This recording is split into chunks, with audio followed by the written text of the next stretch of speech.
Hello and welcome back to part 2 of this quarterly update and reset. If you're new here, my name is Kaylee and I use this channel to talk all about what intentional living looks like for me. And this is a huge way that I am intentional about planning my year and also reflecting on various times throughout the year. If you missed part 1, definitely go and give that a watch first, as we went over the majority of my reflection and updates. But if you want to hear more about all of the financial things, the books that I read, and how I'm looking ahead and planning ahead for quarter 3, please keep watching. So let's talk about finances.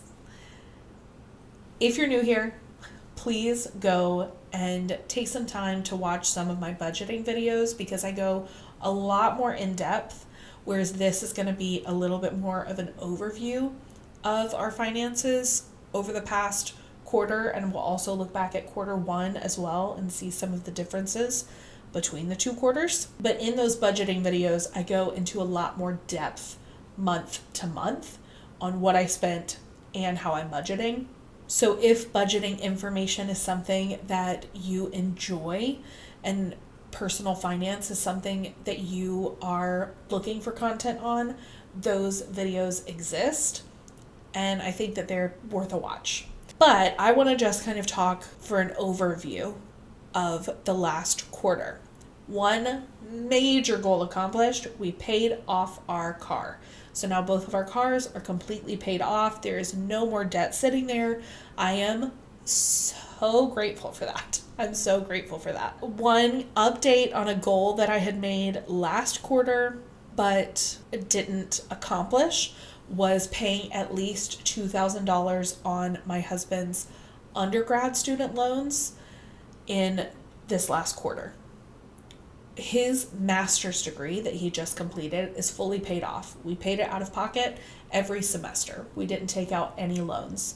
I am so happy we did it that way. It was hard. It was tough, but we did it. We accomplished that. But he did still have undergrad loans that we've been paying on. And I have a bit of an update there when I talk about looking into quarter 3 that I'm not going to go into yet. But essentially, we hoped to pay $2,000 in quarter 2. We didn't do that. I think we didn't pay anything. We didn't pay anything in quarter 2. The last payment that I made was in March, which was $1,000. That was the last payment. I did set aside money to pay on the student loan, like $600, and that is still in a separate savings account.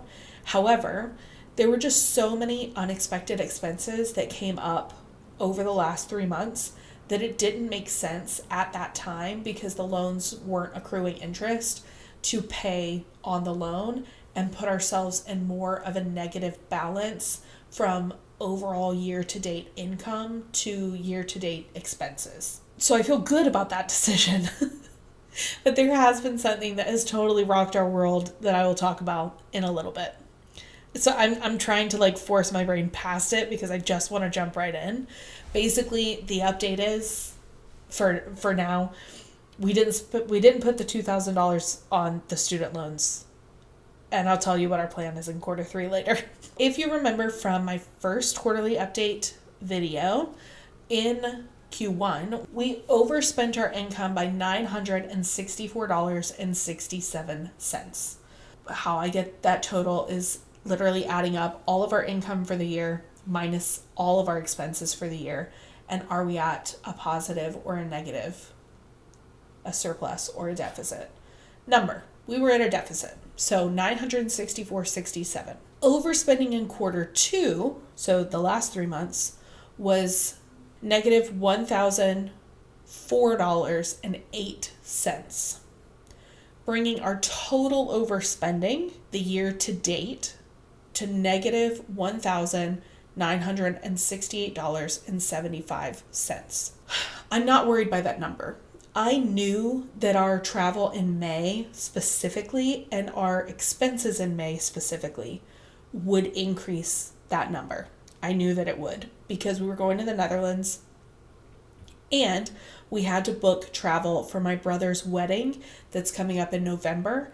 So we bought our flights and our hotel, plus we literally traveled to Europe. So I knew that our spending would be over in May, and it was, and that was kind of the biggest month that contributed some of that negative balance. However, I'm not worried by that number. It is a much lower number than where we were a year ago today. So we overspent last year by like $8,000. Even if we spent the same way we've been spending and overspent the same way we've been overspending, we would be at half that amount by the end of the year. And that is a huge improvement. But I don't think that will happen. I think that we will be just fine going into the rest of the year. Again, my brain is going to the thing that like has changed so much in how we're having to approach a certain financial topic, but that's for Q3. Hold on. Red light expenses. It's so on my brain and has been on my brain for the last 2 days. I've been doing so much math to try and figure out the best case scenario. So I'm having to push myself past it. Red light spending. Just as a reminder, in Q1, there were 13 red light purchases and it was $298.20 in red light spending. In Q2, there were 10 red light purchases for a total amount of spending of $158.74, which is significantly better. That's like roughly $15 per purchase. I'm just really happy with that number because I think that our like red light or unnecessary spending last year was like 13,000. And so we're sitting at less than 500 6 months into the year. And I am really, really proud of us for that. I did want to touch on the spending that we've done on books because we have spent, I think at the beginning of the year, I said we were going to spend $100 on books. That has turned out to be a lie. We've spent a lot more on books. And maybe I'll do like how much we spent on books by the end of the year. But I think that it'll be insane how many books we got for the amount of money we spent, because apart from like 5 of them, they've been purchased through secondhand stores. So that's really great. And also, reading is such a big part of me and my partner's life. And it only recently, like last year, became a big part of his life. It has been so fun sharing in that joy of reading together because we didn't for so much of our relationship. He listened to audiobooks, but he didn't like reading physical books or digital books really. And then he got really into it. And so it's been so fun as a date day or afternoon experience for the two of us to go book shopping together. And I wouldn't trade that for the world. I will also say that we have spent significantly less on social activities and things this year than we did last year.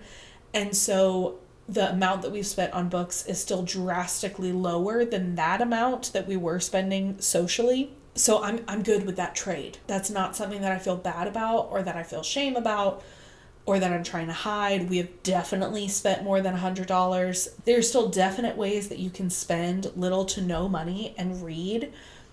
And there are books that are worth my dollars. There are authors that I want to support and books that I want to have that I can loan to people and that I can go back to time and time and time again. So it's worth it to me. Now we're going to talk about books, but I'm going to meet you over at the bookshelf. Let's talk about books that I read in Q2. So over the months of April, May, and June, I read 21 books. I'm going to do this as quickly as possible, but I'm going to give the name and the author of the book, the amount of stars that I gave the book, and just a sentence or two about each book. The first book that I read in this quarter was Say You'll Remember Me by Abby Jimenez. I gave this book 5 stars.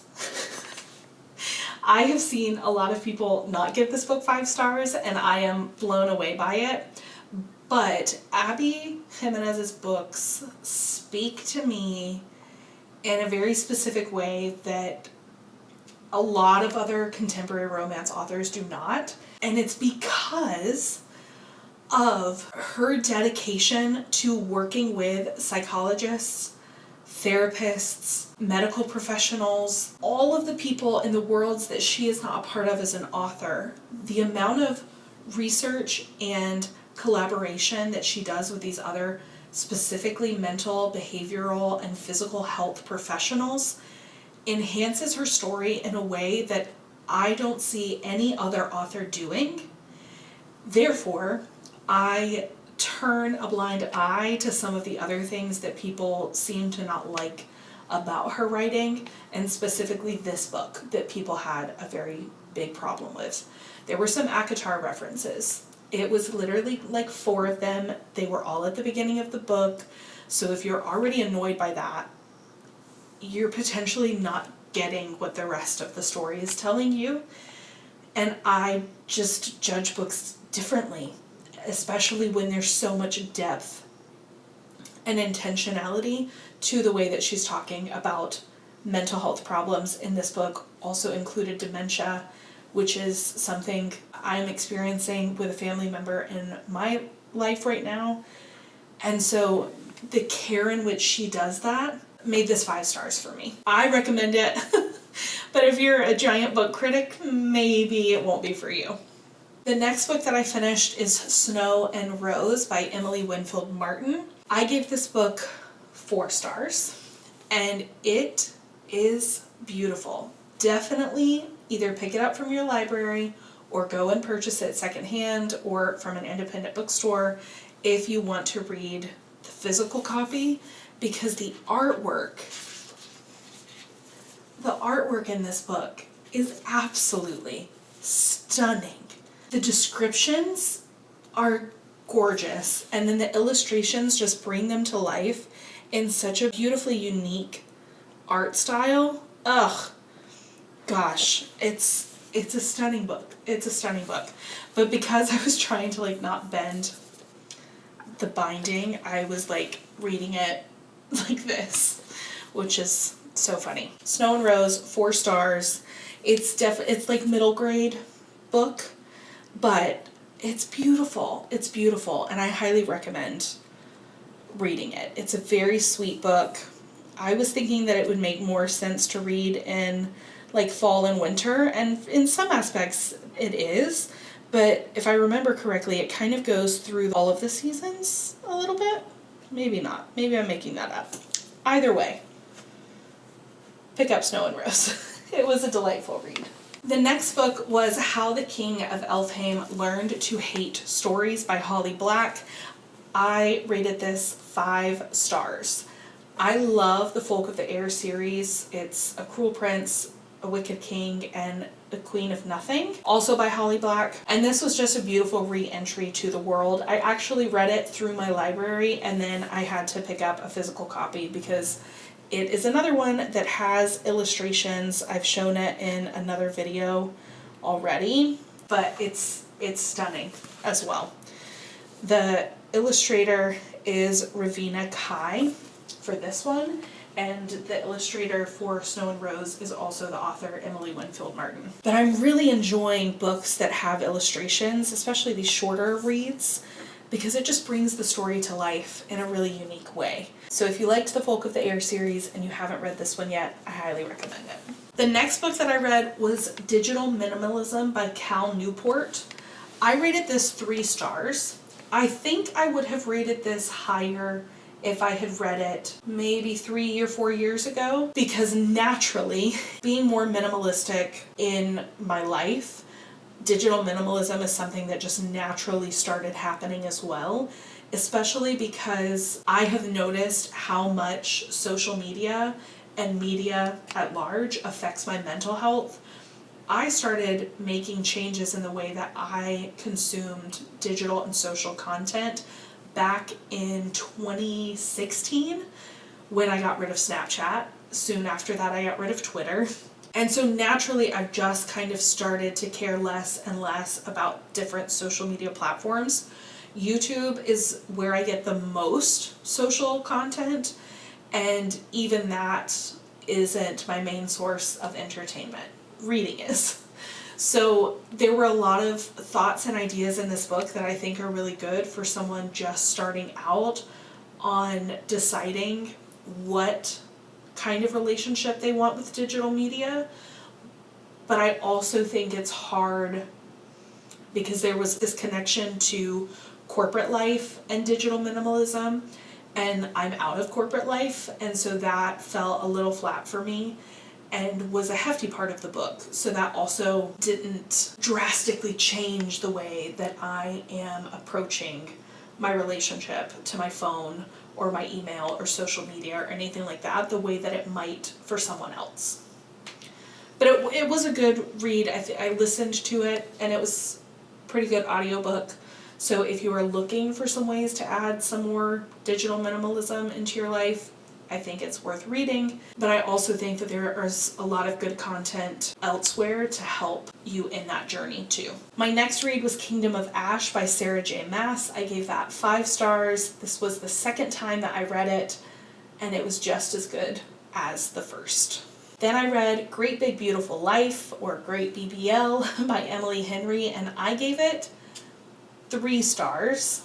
I think I wrote in my review like 2.75 rounded up.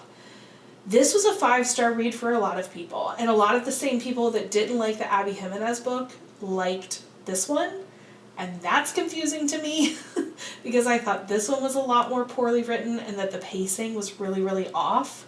I gave a lot more of my thoughts about this book specifically in my mid-year freakout book tag, so if you want to hear that, go over there and listen to that. But for now, I'll just say 3 stars. I wasn't impressed. Then I read the Elflame Chronicles Ballad of Dawn by Haley Hamilton. She is a local author here in Georgia. I went to her book launch last year. I just last night pre-ordered her new book, the second book in this series, which I'm so excited for. But Ballad of Dawn, I gave 4 stars. Right at the beginning, I was like, oh no, this might be a 3-star read.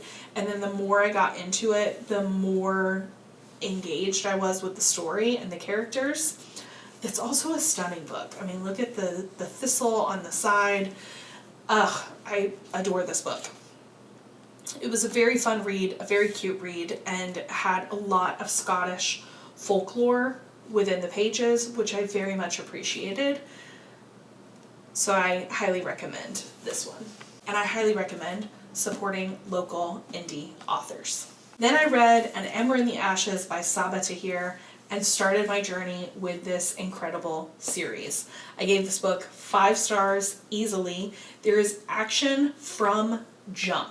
Like in the first couple of pages, there's already some intrigue. And then it just expands more and more and more and more and more. And then you think, okay, we've got a little bit of a lull. I can relax now. No, you can't. Something else is happening. I loved this, and I'll talk some more about 2 other books in this series in a minute. But as a beginning book in a series, this one captured me right away. 5 stars.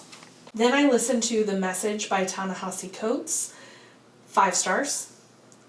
5 stars. It was so good. I started reading it probably at the beginning of the year, physically. And then I was like, you know what? I would rather hear his voice because he brings so much depth when he is reading his words. So I listened to the audiobook and wow, I'm amazed and continually learning from him and continually listening to him. Between the World and Me, which is also by this author, changed my life, I feel like, and changed so much of my perspective, and this one did as well. He talks about how a writer's job is to haunt you with their words, and I can confidently say that he is one of the first authors to truly haunt me in the most beautiful, impactful way possible with the words that he has written in any context that I have read of his so far. So I highly recommend picking up The Message or listening to it via the audiobook. Then I read The Wood at Midwinter by Susanna Clarke. I gave this 4 stars. It's a very short little book, but it's so magical in the few pages that exist within this book. It is very short and it's beautifully illustrated as well. And again, the magic that just exists in this story. It's a beautifully done fairy tale. Then I read The House on Mango Street by Sandra Cisneros. I gave this 3 stars, though there were definitely 4-star moments in the book. They're all short stories or almost like poems about this woman's life, and there were so many that I was so engaged with. But because of it feeling a little bit more disjointed, I like a more cohesive work. That's just how I prefer reading. I think that's what knocked it down to 3 stars, but there were definitely some 4-star moments in the book. Then I read A Torch Against the Night, which is the second book in this quartet by Sabaa Tahir. I gave this 5 stars as well. Absolutely loved it. It's so good. It's so good. I'm already ready to reread these books, and I haven't even read the 4th one yet. That's how good they are. Then I read Spinning Silver by Naomi Novik. I think I would give this 3.75 stars rounded up to 4 because it took me a long time to read this book. Because the story jumped 3 different perspectives, but it never told you when it was. You just had to pick it up contextually, which she did well, as in the context was there for you to decipher it. I think I would have just liked it to be a little bit more clear. And the last 30% of the book I liked a lot, but the first 70% dragged a little bit for me. And I had listened to this book before, and I think I rated it 2 stars, so it did jump to 4-ish stars, but it was a very cerebral read for it to be a fairy tale kind of book, in my opinion. But I still really liked it, and she's an incredible author, for sure. There was so much depth to her writing. It was just almost too much depth for what I wanted. That's why I gave it 4 stars, because I know that the quality is there, but my reading experience, I would have said, was less than 4 stars. Then I read The Reason I Jump by Naoki Higashida. I gave this book 4 stars. I really liked it. So Naoki was 13 years old when he wrote this book, and the premise is that someone's asking him questions and he's answering them. But in a couple of sections of the book, it is just Naoki writing, and I wanted more of that, because that was incredible. Whereas I feel like he got a little pinholed by the questions that were being asked of him. And I have heard that he has another book that he wrote when he was 24, so about 10 years later. And I'm really excited to pick that one up. I did like this, but the question and answer style, I feel like would have served a better purpose if there were multiple responses from multiple different 13-year-olds in different cultural contexts and different genders versus the way that it was done. But he is an incredible writer, for certain. So I'm very excited to read more from him.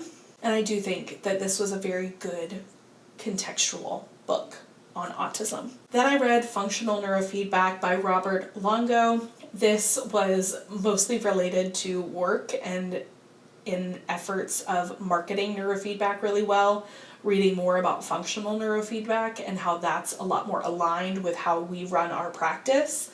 And also it gave me a lot of good information on how the neurofeedback training could be affecting my own brain responses. So it was lots of good information, and I rated it 5 stars. I mean, it was a very short book, and it's a very almost like a textbook book, but I really enjoyed it. And the information that I got for the reason I needed information made it 5 stars for me. Then I read another Murderbot book. I read Exit Strategy by Martha Wells, and I rated it 5 stars. I love Murderbot. I love all of the shenanigans we get into, and yeah, I highly recommend the series. They're short books, they're easy reads. Definitely pick it up if you want something kind of in the sci-fi world, but is still quite humorous, but also has like depth of the human experience at the same time. Then I read Rental House by Weike Wang, and it was so good. I rated it 4 stars. There were times that I definitely felt like it was a 5-star read, but I ended up landing on 4 stars. There is definitely an element of culture difference with the two main characters in this novel, but there was so many similarities to mine and my partner's relationships with our families that it was hysterical to read, even though we are not from seemingly different cultural backgrounds. We're just from very different parts of the United States, which is its own kind of cultural component in and of itself. But reading this was so funny. I was literally laughing out loud on the beach while I was reading this, and I think it was such a like raw, real look at some of these things that we experience as adults in relationships when also trying to be in relationship to our family. That's wild. So, highly recommend, 4 stars. Then I read The Night and the Moth by Rachel Gillig. I rated it 4 stars, but I don't know, I'm still playing around with a 5-star. I want to read the second one because for me, One Dark Window and Two Twisted Crowns. One Dark Window was 4 stars, Two Twisted Crowns was 5 stars, because her ability to write a sequel is unmatched in my opinion. So I'm excited to read the next one. But this one was definitely 4 stars. I adore the gargoyle in this story. I adore the main male character, Rory, in this. And yeah, I definitely suggest giving it a read. I wouldn't put it in the romantasy category. A lot of people keep talking about it as romantasy. It's marketed as romantasy. I think it has more depth to the writing style and more depth to the world building and magic building than literally any other romantasy book I've ever read. So I don't like putting it in that category. I think it's just fantasy that has romance in it versus it being a romantasy. So while editing, I realized that I completely forgot 2 entire books. So I wanted to talk about them briefly. First is A Reaper at the Gates, which is the 3rd book in the Ember and the Ashes quartet. I gave this book 4 stars. I honestly don't even remember why I took a star off, if I'm thinking about it now, considering that the first 2 books were definitely 5-star reads. This one I think just took me a little bit longer to get through, but I still absolutely loved it and cannot wait to jump into the 4th book. The other book that I forgot to mention was We Should All Be Feminists by Chimamanda Ngozi Adichie, and I rated this book 5 stars. It's a fantastic short read, and I think it should be read by everyone, if that was possible to require of human beings, but it was fantastic. Now jumping into the last read of the quarter. And then my final read was Sunrise on the Reaping by Suzanne Collins. I gave that 4 stars as well. Wow. I mean, there was trauma that people experienced, obviously, in the Hunger Games books, right? But Sunrise on the Reaping and The Ballad of Songbirds and Snakes, thinking about it happening even earlier on when they were kind of closer to the uprising and war that took place, the brutality. Oh gosh, I mean, the whole thing is brutal. The whole concept is brutal of the Hunger Games. But she also just takes you right back into the world. It's like the place exists for so many of us that grew up reading the Hunger Games and then watching the movies. It was so good and felt good and also awful to be back in that world of the capital and the districts. So those are all of the books that I read in this quarter. I'm already like 2 or 3 books in to the next quarter, and I'm excited to talk to you about those sometime in the future. Hope you enjoyed. Let's go and talk about looking ahead to quarter three. And finally, looking ahead to quarter three, what am I excited about? How do I want to feel? What are some things that are going on in the financial space that we need to be aware of? And some intentions and goals that I have. I'm going to talk about the finance piece first because I kept referring to it when I was talking about finances, and I just want to get it over with. If you live in the States, you've probably heard about this thing. If you don't live in the States, you might have heard about this thing. The current president administration had something called the Big Beautiful Bill that went through the Senate and the House and somehow passed. Well, in that bill were a lot of changes to student loans. There are so many things from a financial standpoint that happen in this country that never touch me other than like grocery bills and inflation with groceries and gas and things like that. Obviously, that affects everyone.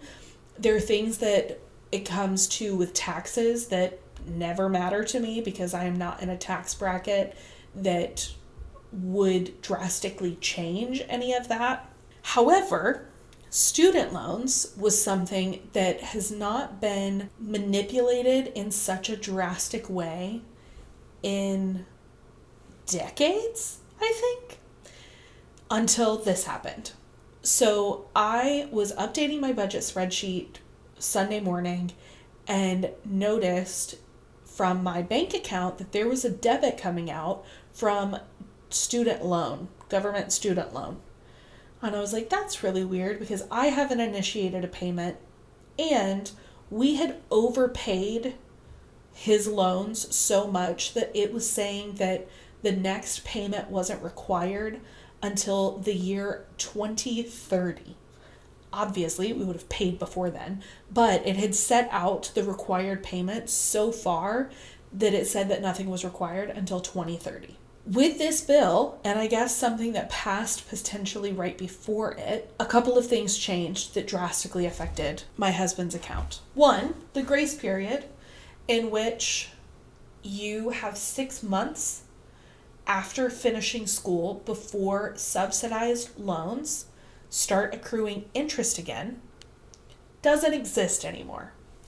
So not only does it not exist, but we got hit with interest for the months that he had been out of school after the bill was passed. So bill was passed literally July 4th, and we had interest added to his loan account for May and June because he graduated in May. So all of a sudden, his loans were like $100 higher than they were literally a day before. So that happened, and his loans are currently steadily accruing interest day by day, even though we thought we had until December before that would happen. That's thing number one. Thing number two, it doesn't matter if you overpaid on your student loans, you now have to make whatever minimum payment they have deemed necessary every month. Every month the minimum payment can change. So the minimum payment when I had set up automatic payments to happen like in February for next year was lower than whatever they were requiring for July of this year. So even though they pulled money out of my account, it didn't even cover the minimum amount. So we were in overdraft or whatever of his student loan account, which is absolutely insane because of how quickly we have paid it down to what it is. We would have potentially been penalized because there was also no notification that payments would start, no notification that interest was added, no notification that a debit was coming out of our account. None of that. No email, no text message, nothing. It just happened. I'm fired up about it. There are tons of other changes to getting loans and all of that. I cannot imagine how much harder this is going to make getting an education in this freaking country when it's already hard enough. So I'm angry about it on many levels. I'm also really angry that we were hoping to aggressively pay this thing off by the end of the year without it accruing interest, and now all of a sudden that's no longer an option. So with that being said, In quarter three, we are going to do one of two things. I have a meeting with our financial advisor in a couple of weeks, and that's where like the definitive decision will probably be made. But one scenario is we pay half of it off now and then pay aggressively the rest of it by the end of the year. Or we pay all of it off now so that we don't accrue any more interest, and then we aggressively bring our savings back up to where we want it through the rest of the year. Option two is feeling like the one that's going to make the most sense because the student loans have a higher interest rate than the amount we make through our interest in our high yield savings account. But bringing our cash savings as low as that would bring it really stresses me out. So I don't know. We're going to see what happens. But basically, financially, that's kind of the biggest decision that we need to make this quarter is, are we going to pay it off in full and then bring our savings back up to where we want it to be? Or are we going to pay, half of it off or a chunk of it off and then just pay over time, even though interest will still be accruing? I don't know what the answer is yet, but that's the biggest update and the biggest thing that we're trying to figure out for this next quarter. What do we do about these student loans? What am I excited about? Well, I'm excited to figure out what's going on with that. I am also excited about my husband taking his BCBA certification. There's a chance, a small chance, that he won't pass it. I have full confidence that he will pass it. But in that case, he still has multiple times that he can take it. So I still think that it would happen in this quarter, even if it didn't happen the first attempt that he did. But I'm very excited for him. I know that that's a huge stressor for him. And so I'm ready for him to be on the other side of it because I think he will feel better. And I think it's just going to help a lot financially for his pay to increase as significantly as it's going to, and will help bring a lot of peace of mind around this decision that we're having to make on the student loans. There's honestly not a lot that's planned in the next 3 months. That doesn't mean that there's not a lot that will happen. There's definitely a lot that will happen, but there's not anything planned and coming up other than that certification exam being taken that I'm super thrilled about. I would love for us to be able to go to the beach over Labor Day weekend in September. But depending on how the finances go with the student loan and all of that is kind of up in the air. And I don't want to make a decision on that until we have a better grasp of what our finances look like at the end of this month, after Jonathan takes his exam and after we meet with our financial advisor. How do I want to feel? Let's go back to that emotion sensation wheel. Yeah, I would love to feel optimistic. I would love to feel excitement, and I would love to feel proud. Proud of my husband, proud of myself. And I'm also cool if I feel some disappointment and some anger, some irritation, some shock, some confusion. I'm sure that those will exist too, and I welcome them. They're allowed to exist too. But I would really love to feel proud. I would really love to feel optimistic, and I would really like to feel excited. So as long as I can feel one or multiple of those things and them stick out as something that I felt in my brain, I will be very happy. Intentions for the next 3 months. I intend on finishing so many unfinished projects for my business. Because summer is so slow, it's really hard for me to feel motivated and excited about those things. Nothing will happen until we get into August, September. So I really want to take especially July and prep as much as possible so that they're all ready to launch versus still needing some fine tuning when we get to the time that would make the most sense to launch them. I intend on finishing some of those unfinished projects.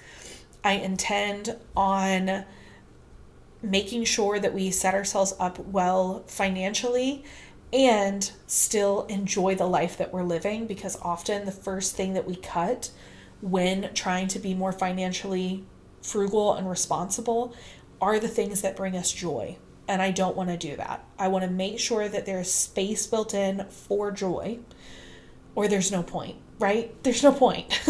So I intend on doing that despite whatever happens with the student loans. I intend to be really intentional with the space, go through some of the areas that I feel like could be hiding some things that we could declutter or get rid of. And yeah, that's kind of my intention. Business goals are also the same thing that I said, and getting some projects done. I really hope with YouTube, even though it's not a business right now, I'm not making any money off of this. It's just fun, but it does feel work related because this is work, even though it is also fun. But I would really like to get ahead on content and kind of have some ideas to get me through the rest of the year, because I don't want to hit a lull again and then run the risk of either not posting on a week or run the risk of not being proud of the content that I'm putting out because I just needed to get something out to stick to my schedule. So yeah, I don't know what the next 3 months is going to hold because, like I said, not a lot is on the calendar, but that doesn't mean not a lot is going to happen. It just means that we're home and we are doing as much as we can do here. I hope that this was potentially helpful for you or gave you some pointers on how to reflect about the last 3 months of your own life. This has been really helpful for me. Even just the prepping for this video already gets my mind in the mode of thinking about the last 3 months, because once time goes on, it's so hard to hold on to the things that just happened because we are continually focused on the future that we forget to relish the opportunities and the experiences and all of those things that just happened because we're trying to figure out the next thing. And so I want to make sure that I'm always holding space for both, and reflecting in this way helps me do that. So I also hope that this or some version of this helps you do that as well. So I'm going to go and actually take myself to the office to get started on some of those unfinished projects because I work better there than I do at home on those things. And I will catch you in the next video. Until next time.